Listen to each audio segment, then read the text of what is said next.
awesome business curriculum. In this video, I'm going to show you a dashboard I created and use with students to help them understand how to price a product or a service, and then some details around that. All right. Well, we're going to start. So here's the dashboard here.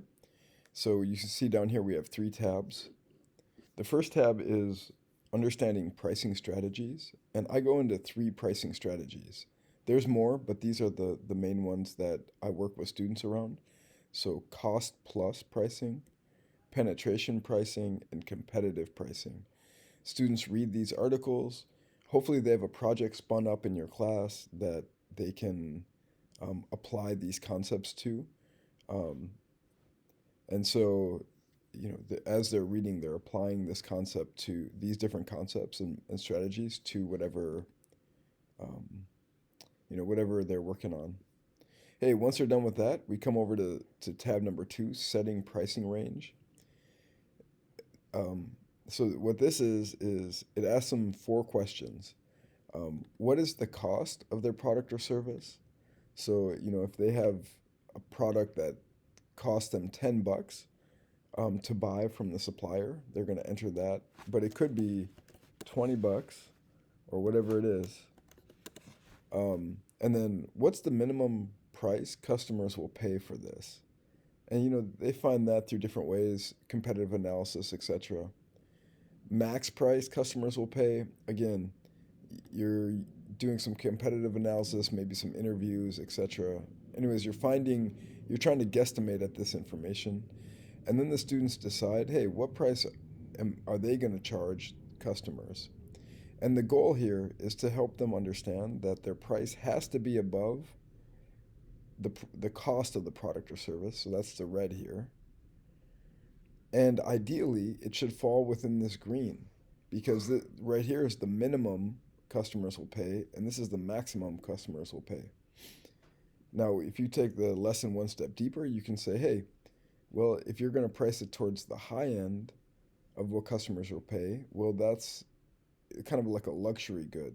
You better have a brand that is offering kind of a luxury experience. Versus if you price it more down here, well, that's maybe a penetration strategy, or you're going with the opposite of a luxury experience, a cost experience. Okay, so once they understand this, then they come over to the last tab, which is changing prices.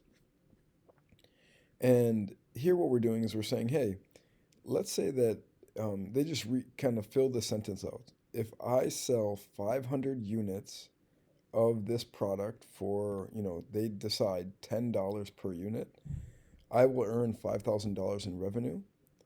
Well, hey, if I increase the price to $12, so they were selling it at 10, now they're selling it at 12, but this could be 15.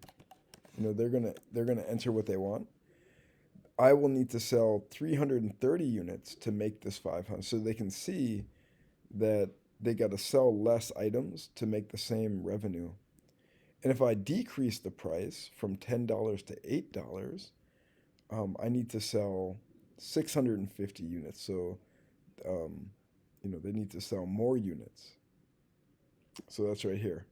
They need to sell more units. So that's the idea. In other words, it's showing them that as they change their price, they got to sell more units or less units to make the same amount of revenue. And then over here is just a quick way to look at it. For every dollar you change, these are the number of units you need to sell more or less to make the same revenue. Anyways, highly effective activity for students to help them understand pricing strategies, and then visually understand pricing range and the effect of changing their prices on units sold and revenue.